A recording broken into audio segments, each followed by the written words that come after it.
viewers, I hope you are all doing well. Welcome to T1 Academy Current Affairs classes.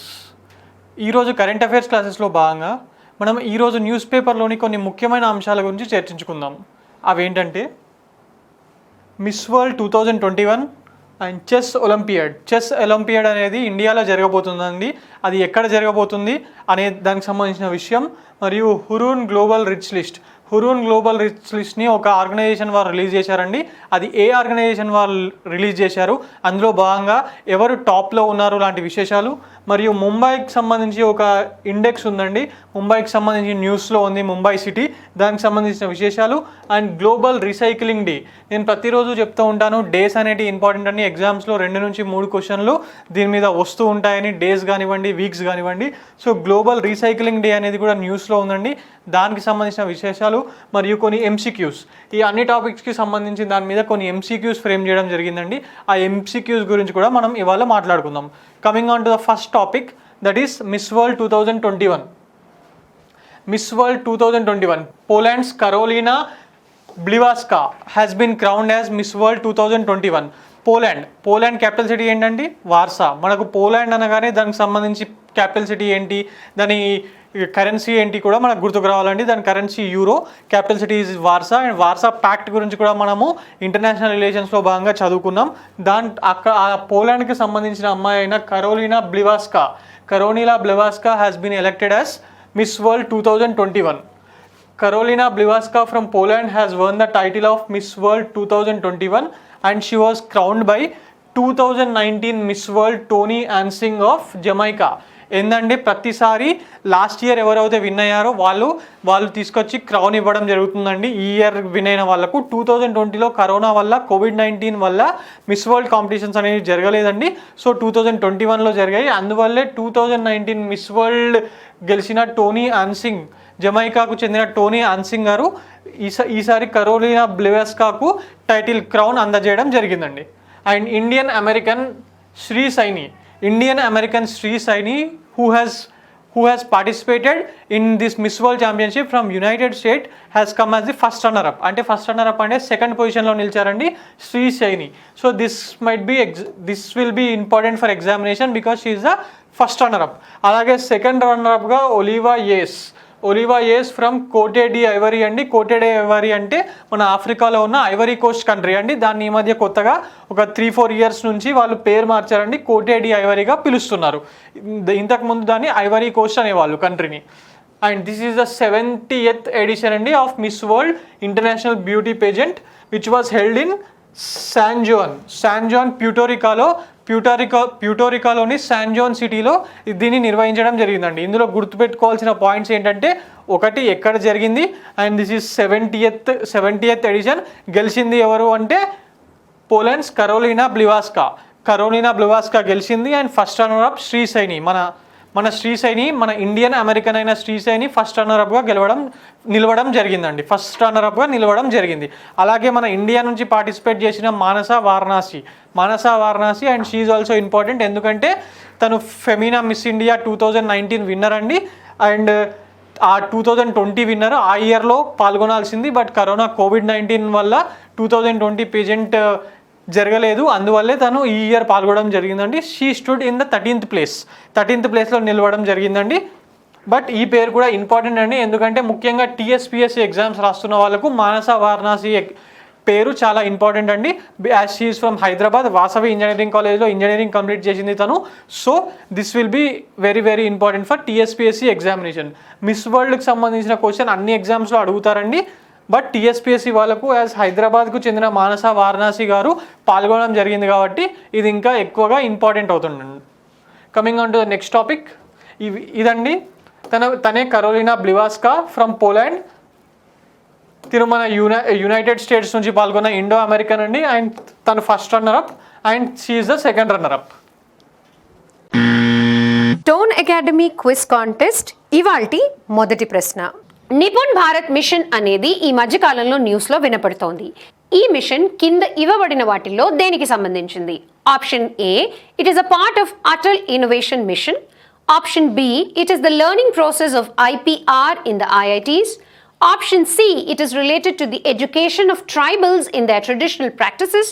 లేదా option D, it is necessary to attain foundational literacy and numeracy skills by the end of grade 3. Coming on to the next topic, that is FIDE Chess Olympiad 2022 will be held in Chennai. Chennai దగ్గరలోని Mahabalipuram are Mamallapuram అని అంటూ ఉంటామండి. మన Pallava Kings దాన్ని construction చేశారు. అక్కడ షోర్ temples ఇవన్నీ చాలా ఫేమస్ కదా. లాస్ట్ టైం చైనీస్ ప్రీమియర్ అయిన షీ జిన్పింగ్ గారు ఇక్కడికి వచ్చినప్పుడు కూడా నరేంద్ర మోడీ మరియు షీ జిన్పింగ్ వాళ్ళ మీటింగ్ కూడా అక్కడే జరిగింది, మహాబలిపురంలో or Mamallapuram. It is a world heritage site. అక్కడ ఒక రిసార్ట్లో దీన్ని నిర్వహించబోతున్నారండి, FIDE చెస్ ఒలింపియాడ్. ఫస్ట్ దీన్ని నిర్వహిద్దాం అనుకున్నప్పుడు రష్యాలో నిర్వహిద్దాం అనుకున్నారండి. బట్ రష్యా యుక్రెయిన్ వార్ జరుగుతున్న కారణంగా FIDE వాళ్ళు రష్యాలో నిర్వహించాం, ఎట్టి పరిస్థితుల్లో రష్యాలో నిర్వహించడం జరగదు అని చెప్పి దానికి ఇండియాను సెలెక్ట్ చేశారండి. This is the first time that India will host the FIDE chess olympiad since it's Inception in 1927. చాలా సంవత్సరాల నుంచి ఇండియా FIDE చెస్ ఒలింపియాడ్లో మనం పార్టిసిపేట్ చేస్తున్నాము. And we're also one of the top contenders for winning the championship. But still ఇండియాలో ఎప్పుడూ జరగలేదండి ఇన్ని సంవత్సరాల్లో. 1927 నుంచి అప్రాక్సిమేట్లీ 90 ఇయర్స్ నుంచి ఇది నిర్వహించడం జరుగుతున్నా ఇండియాలో ఎప్పుడు నిర్వహించలేదు. This is first time. So ఇది గుర్తుపెట్టుకోవాలండి, ఫస్ట్ టైం కాబట్టి ఇది అడిగే ఛాన్సెస్ ఎక్కువగా ఉంటాయి. The event was originally scheduled to be held in Russia, but FIDE pulled out there following Ukraine invasion. ఇందాకే చెప్పాను కదా, యుక్రెయిన్ని రష్యా వాళ్ళు ఇన్వైట్ చేయడం వల్ల FIDE వాళ్ళు అక్కడ నిర్వహించాం అని చెప్పి డిసిషన్ తీసుకున్నారని. ఒక FIDE వాళ్ళే కాకుండా చాలా ఆర్గనైజేషన్, యాపిల్ లాంటి కంపెనీస్ కానివ్వండి, ఇంకా చాలా కంపెనీస్, శాంసంగ్, యాపిల్ ఇలాంటి పెద్ద MNCs కానివ్వండి, అక్కడ కంపెనీస్ మూసేయడం జరిగింది. ప్రొటెస్ట్ చూపించడానికి అగేన్స్ట్ యుక్రెయిన్ ఇన్వేషన్కి ప్రొటెస్ట్గా అక్కడ కంపెనీస్ని మూసేయడం జరిగిందండి. Venue is located in Mamallapuram, one of the famous tourist sites in India and a UNESCO World Heritage Site of 7th and 8th century Hindu monuments. అక్కడ అర్జునాస్ పినాన్స్ కానివ్వండి ఇలాంటివన్నీ అక్కడే ఉన్నాయి, షోర్ టెంపుల్స్ అక్కడే ఉన్నాయి. అలాంటి సిటీలో దీన్ని నిర్వహించడం జరుగుతుందండి. So you have to remember one thing, ఎక్కడ అంటే జనరల్గా ఆప్షన్స్లో చెన్నై అనే ఇస్తాడండి. ఒకవేళ చెన్నై ఇవ్వకపోతే the answer will be Mamallapuram or Mahabalipuram. Tone Academy quiz contest ఇవాల్టి రెండో ప్రశ్న. Consider the following statements regarding the market stabilization scheme. Market stabilization scheme కి సంబంధించి కింద ఇవ్వబడిన రెండు స్టేట్మెంట్స్ ని ఒకసారి గమనించండి. Statement 1, RBI pumps in more liquidity to stabilize the markets. Statement 2, pumping of more liquidity into markets is called sterilization. Which of the statements given above is or are correct? పైన ఇవ్వబడిన రెండు statements లోంచి ఏది సరైన జవాబు? Option A only statement 2, option B statements 1 and 2, option C only statement 1, or option D neither statement 1 nor 2. Coming on to the next topic, that is Hurun Global Rich List 2022. Hurun global rich list. ఈ Hurun అనేది ఎప్పుడైనా ప్రపంచంలో ఉన్న ఐశ్వర్యవంతుల గురించి ఎప్పుడు list release చేయడం జరుగుతుందండి.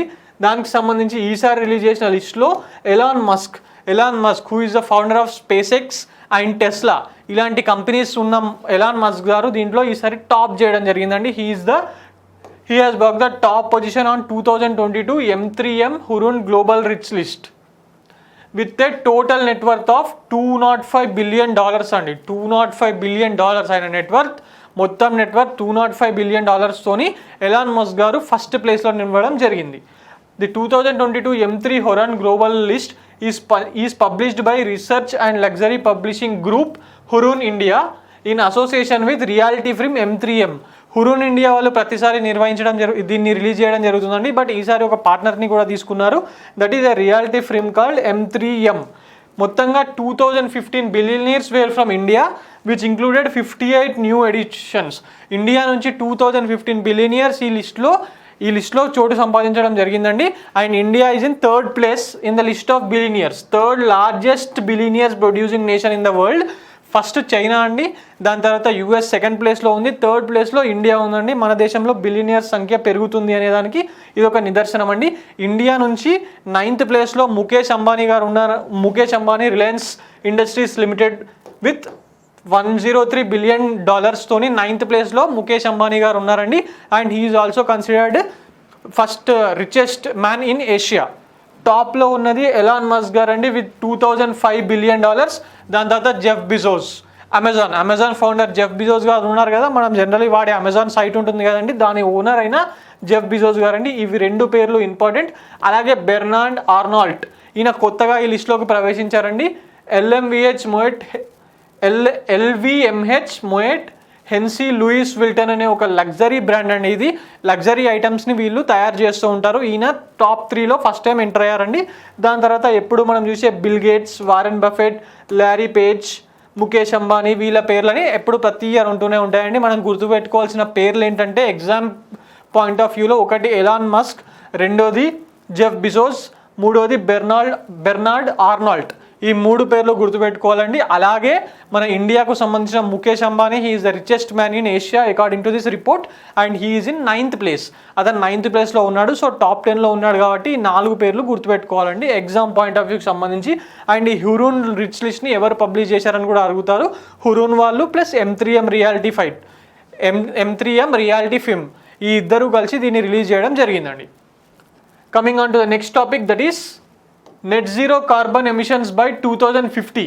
Mumbai became the first South Asian city to set the target. 2050 వరకు కార్బన్ ఎమిషన్స్ని మన నెట్ జీరోకు తీసుకొస్తామని చెప్పి ముంబై మేయర్ అనౌన్స్ చేయడం జరిగిందండి. And this is the first South Asian city, Indian city కాదండి, మొత్తం సౌత్ ఏషియాలోనే Mumbai has become the first city to announce this net zero carbon ఎమిషన్స్ని నెట్ జీరో లెవెల్కి తీసుకొస్తాము బై 2050 అని. ఇండియన్ గవర్నమెంట్ వాళ్ళు 2070 కల్లా ఇలా తీసుకొస్తామని చెప్పి అనౌన్స్ చేశారండి క్లైమేట్ మీటింగ్స్లో. బట్ ముంబైలో మాత్రం 2050 కల్లా దీన్ని నెట్ జీరో కార్బన్ ఎమిషన్స్ లెవెల్స్కి తీసుకొస్తామని చెప్పి అనౌన్స్ చేయడం జరిగింది. Maharashtra has announced its detailed framework to zero out carbon emissions by 2050 and became the first city in South Asia to set such a target. అలా ఒక సిటీ, జనరల్గా దేశాలు ఇలాంటి targets పెట్టుకుంటాయండి, బట్ ఒక సిటీ ఇలా పెట్టడం అనేది సౌత్ ఏషియాలోనే ఫస్ట్ టైం జరిగింది. So this is important. South ఏషియాలో ఉన్న ఏ సిటీ వాళ్ళు ఇలాంటి టార్గెట్ పెట్టుకున్నారు బై 2050 నెట్ జీరో కార్బన్ ఎమిషన్స్ని తీసుకొస్తామని ఏ సిటీ ఇటీవల ప్రకటించింది అని చెప్పి ఎగ్జామ్లో అడుగుతారండి. Then it is Bombay. Mumbai's target is 20 years ahead of India's target to reach net zero emissions by 2070. ఇందాకే చెప్పాను కదా, ఇండియన్ గవర్నమెంట్ క్లైమేటిక్ మీటింగ్స్లో 2070 వరకు నెట్ జీరో ఎమిషన్స్ తీసుకొస్తామని ప్రామిస్ చేశారు. బట్ ముంబై వాళ్ళు ఇంకా స్పీడ్గా 2050 వరకే ఇలా చేస్తామని చెప్పి అనౌన్స్ చేయడం జరిగిందండి. This target also include a 30% reduction in greenhouse gases emission by 2030 వరకు 30% greenhouse gases CHG greenhouse గ్యాసెస్ని 30% రెడ్యూస్ చేస్తామని, అండ్ 44% 2040 వరకు గ్రీన్ హౌస్ గ్యాసెస్ని 44% రెడ్యూస్ చేస్తామని చెప్పి అనౌన్స్ చేయడం జరిగిందండి. Mumbai set several short term goals for decarbonization measures such as electrifying its public transport. It plans to adopt 2100 electric buses by 2023. అంటే net zero emissions చేస్తామంటే మాటలు కాదు కదండి, దాని తగ్గట్టు మెజర్స్ కూడా ఉండాలి కదా. సో బృహత్ ముంబై కార్పొరేషన్ వాళ్ళు ఏం ప్లాన్ చేశారంటే 2023 వరకు 2100 ఎలక్ట్రిక్ బస్సెస్, ఈ పెట్రోల్తోని డీజిల్తోని నడిచే బస్సెస్ని తీసేసి ఎలక్ట్రిక్ బస్సెస్ని యూజ్ చేస్తామని, దాని ద్వారా it is also one of the measure to reduce the carbon emissions. దాని ద్వారా మనం కార్బన్ ఎమిషన్స్ని నెట్ జీరో చేయడానికి ట్రై చేస్తామని చెప్పి ఒక డీటెయిల్ రిపోర్ట్ ఇవ్వడం జరిగిందండి. టోన్ అకాడమీ క్విజ్ కాంటెస్ట్ ఇవాల్టి 3వ ప్రశ్న. International Criminal Police Organization or the Interpol issues various notices related to different crimes. Consider the following pairs. International criminal police organization లేదా ఇంటర్పోల్ వివిధ క్రైమ్స్ కి సంబంధించి నోటీసులు జారీ చేస్తుంది. దీనికి సంబంధించి కింద ఇవ్వబడిన వాటిని ఒకసారి గమనించండి. First one, red notice is issued to seek information on unidentified bodies. Second one, blue notice is issued to collect additional information about a person's identity, location or activities in relation to the crime. Or third one, black notice to help locate missing persons, often minors. Which of the pairs above is or are correctly matched? పైన ఇవ్వబడిన వాటిలో ఏది సరైన match? Option A, 1 and 2 only. Option B, only 2. Option C, 1, 2 and 3. Option D, 2 and 3 only. Coming on to the next topic, that is Global Recycling Day 2022 celebrated on 18th March. Days అండి, ఈ days important. Global recycling day కూడా important అండి. Global recycling day, global recycling డేకి సంబంధించిన వరకు ఏ date, that is 18th March అండి. దీంట్లో రెండే ఇంపార్టెంట్ ఉంటాయండి.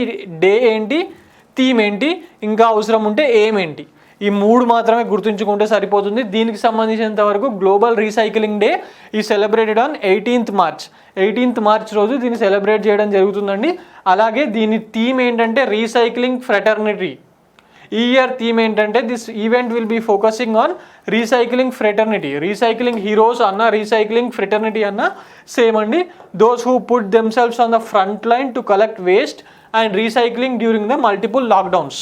ఇదండి దానికి సంబంధించిన థీమ్, రీసైక్లింగ్ ఫ్రెటర్నిటీ. ఈ రెండు విషయాలు గుర్తుపెట్టుకోవాలి. ఒకటి, global recycling day celebrated on 18th March అని, దాని థీమ్ ఏంటంటే recycling fraternity.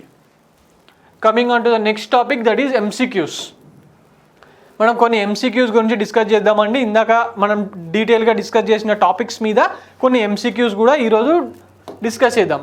Who has been elected as Miss World 2021? Miss World 2021గా ఎవరిని ఎలెక్ట్ చేయడం జరిగింది?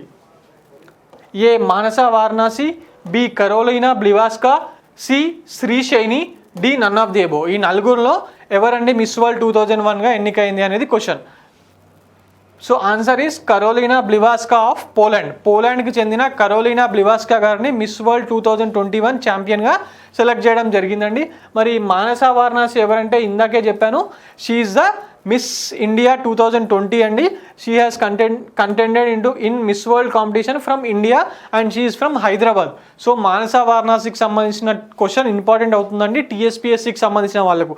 అలాగే Shree Saini, she is an Indo American, participated on behalf of United States నుంచి తను పాల్గొనడం జరిగిందండి. సో ఈ మూడు పేర్లు ఇంపార్టెంట్ అవుతాయండి ఖచ్చితంగా. And she is the first runner up కాబట్టి తిని కూడా ఇంపార్టెంట్ అవుతుంది. ఈ మూడు పేర్లు గుర్తుపెట్టుకోండి. పేర్లు ఏమేంటంటే మానస వారణాసి, కరోలినా బ్లివాస్కా అండ్ శ్రీశైని. ఈ మూడు పేర్లు ఇంపార్టెంట్ అండి ఎగ్జామ్ పాయింట్ ఆఫ్ వ్యూలో. ఓన్లీ ఆ ఒక్క గెలిచిన ఆమె పేరు మాత్రమే కాకుండా ఆ మిగిలిన ఇద్దరు పేర్లు కూడా గుర్తుపెట్టుకోండి అండి. ఎగ్జామ్లో అడిగే ఛాన్సెస్ ఖచ్చితంగా ఉంటాయి. ఎందుకంటే one is an Indo American and other is from Hyderabad. మన లోకల్ తెలంగాణకు సంబంధించిన ఆమె కాబట్టి అడిగే ఛాన్సెస్ ఎక్కువగా ఉంటాయండి. Which country has been connected to continental Europe synchronous area? ఈ కాంటినెంటల్ యూరప్ సింక్రనస్ ఏరియా అంటే ఎలక్ట్రిసిటీ గ్రిడ్కి సంబంధించిందండి. దీంట్లో ఎవరు కొత్తగా జాయిన్ అయ్యారు అనేది question. The options are A China, B Ukraine, C Kazakhstan, D Afghanistan. ఆప్షన్స్లోనే ఏర్పడిపోతుందండి. కాంటినెంటల్ యూరప్ సింక్రనస్ ఏరియా గ్రిడ్లో ఎవరు జాయిన్ అవుతారండి? యూరోపియన్ కంట్రీ, యూరోప్లో ఉన్న కంట్రీయే జనరల్గా జాయిన్ అవుతూ ఉంటుంది. ఇందులో యూరోప్లో ఉన్న ఏకైక కంట్రీ ఏంటంటే యుక్రెయిన్. చైనా ఏషియాలో ఉంది, కజకిస్తాన్ ఏషియాలో ఉంది, ఆఫ్ఘనిస్తాన్ కూడా ఏషియాలో ఉంది. So the answer is Ukraine అండి. యుక్రెయిన్ వాళ్ళు ఇంతకుముందు వాళ్ళ గ్రిడ్ రష్యాతో కనెక్ట్ అయి ఉండేది. ఎప్పుడైతే క్రిమియాను రష్యా వాళ్ళు ఆక్రమించడం జరుగుతుందో అప్పుడే ఒక పాలసీ డిసిషన్ తీసుకున్నారండి దట్ ఆ గ్రిడ్ కనెక్టివిటీని తీసేసి యూరోప్లో జాయిన్ అవ్వాలని. ఎప్పుడైతే మన యుక్రెయిన్ మీద రష్యన్ ఇన్వేషన్ జరిగిందో it has been finalized and స్పీడ్గా దీన్ని ఇంప్లిమెంట్ చేయడం జరుగుతుంది. Coming on to the next topic, Green Triangle. Green Triangle named after Mahatma Gandhi was inaugurated in which country? Options are A. Sri Lanka, B. Nepal, C. Madagascar, D. Myanmar. ఏ దేశంలో దీన్ని inaugurate చేయడం జరిగిందనేది question అండి. But ఏంటంటే ఈ green triangle అంటే ఏంటంటే అది ఏ ఏరియాలో అయితే నిర్వహిస్తున్నారో ఆ ఊరికి సంబంధించినంత వరకు లేకపోతే ఆ సిటీకి సంబంధించినంత వరకు మ్యాక్సిమంగా గ్రీన్ స్పేస్ని ఇంక్రీజ్ చేయడం అనేదే ఈ గ్రీన్ ట్రయాంగిల్కి సంబంధించిన డెఫినేషన్ అండి. అండ్ దీనికి సంబంధించిన ఆన్సర్ ఏంటంటే మదగాస్కర్లోని క్యాపిటల్ సిటీలో మహాత్మా గాంధీ గారి పేరు మీద గ్రీన్ ట్రయాంగిల్ అనే ఒక ఇనిషియేటివ్ని తీసుకోవడం జరిగింది. And Dishank is a land digitization application of which Indian state? ఇది ల్యాండ్ డిజిటైజేషన్ అప్లికేషన్ అండి. అంటే ల్యాండ్ రికార్డ్స్ అనే వాటిని డిజిటలైజేషన్ చేయడమే దీని లక్ష్యం. ఈ దిశంక్ అనే పేరు ఏ స్టేట్ వాళ్ళు ల్యాండ్ డిజిటైజేషన్ అప్లికేషన్కి పెట్టుకున్న పేరు అనేది క్వశ్చన్ అండి. Options are A Karnataka, B Kerala, C Gujarat, D Telangana. ఒక 2 సెకండ్స్ ఆలోచించండి ఆన్సర్ ఏంటి అనేది. ఆన్సర్ తెలంగాణ ఖచ్చితంగా కాదండి. ఎందుకంటే తెలంగాణకు ల్యాండ్ డిజిటైజేషన్ ప్రోగ్రామ్ పేరేంటి? ధరణి అండి. ఇది చాలా ఇంపార్టెంట్ TSPSC వాళ్ళకు, ఎందుకంటే ధరణి ల్యాండ్ రికార్డ్స్ అనేవి చాలా న్యూస్లో ఉన్నాయి. ఆన్సర్ ఈస్ కర్ణాటక వాళ్ళు ల్యాండ్ డిజిటైజేషన్ అప్లికేషన్ పేరుకి దిశాంక్ అని పేరు పెట్టడం జరిగిందండి. నిన్ననే ఇది న్యూస్లో ఉంది దిశాంక్ సంబంధించినంత వరకు. సో RRB NTPC వాళ్ళు దీని గురించి ఒకసారి చాలా బాగా చూసుకోండి. RRB NTPC లాంటి ఎగ్జామ్స్లో ఇలాంటి క్వశ్చన్స్ అడుగుతూ ఉంటారండి. అదండి ఇవాల్టి డైలీ కరెంట్ అఫైర్స్ డిస్కషన్. ఈ వీడియోలో అడిగిన ప్రశ్నలకు సరైన జవాబులు ఈ వీడియోలోని కామెంట్ సెక్షన్లో మీరు మాకు పంపించవచ్చు. Thank you for watching the videos. Don't forget to like, share and comment on our videos, and do subscribe and click on the bell icon for more such content and contests.